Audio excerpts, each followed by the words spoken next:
ওমা মামুরা তো বিয়ের সময় গরু দিতে কইলো চাইলো, আমি গরু আনতে যাচ্ছি এখন, আমরা পুরো হয়ে গেলে দেবে নাকি? আমি গেলাম মামুগার কবে গরু জানো দেয়, আমি বলো গেলাম যে ফোনে কইয়ে দিও, বুঝলে গেলাম আমি বলো ও তাহলে গেলাম। ও জামাই জামাই বলছি ওই আমার মার বিয়ের সময় মামুরা গরু দিতে চাইলো, আমি সেই গরু আনতে যাচ্ছি বাবু, মার কাছে আমি অনুমতি নিয়ে আসলাম। মামুরা গরু দিতে চাইলে মামুরা থাকে থাক যাই যাক, মামুগার গরু আজকে আমি বাড়ি নিয়ে চলে যাবো। মা আমরা বুড়ো হয়ে গেলাম,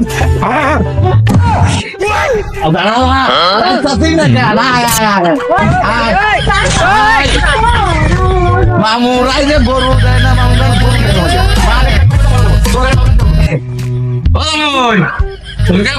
জিজ্ঞাসা করলে কয়ে না ভাইকনারা নিয়ে গেল মামুগার গরু। সে গরু গনে গেল। ও ভাই নিয়ে দাঁড়াও, গরু কাটলে তুমি গরু কাটলে যাচ্ছি। তোমাদের মতো সিকার দেখিনি। আমার বিয়েস কয় বছর কদিনে আমরা বুড়ো হয়ে গেলাম, তা তোমরা গরু দিচ্ছিলে মাত্রা দিয়েছো, তোমার মার তো আমরা তো দিয়েছে না। তোমার বুড় দিয়েছো কবে তার নেই ঠিক, তোমার ভাই নেকারা এই এত ঈদ বর্গা গেল কোনদিন তো হাত দাও না কোনো দেখো না, গরু ভাইছে নিয়ে চলে আইছে। গরুর বাছুর হবে না বাবু, ও হবে না বেশি ভালো না। कौन है ये लोग, कहाँ से आते हैं?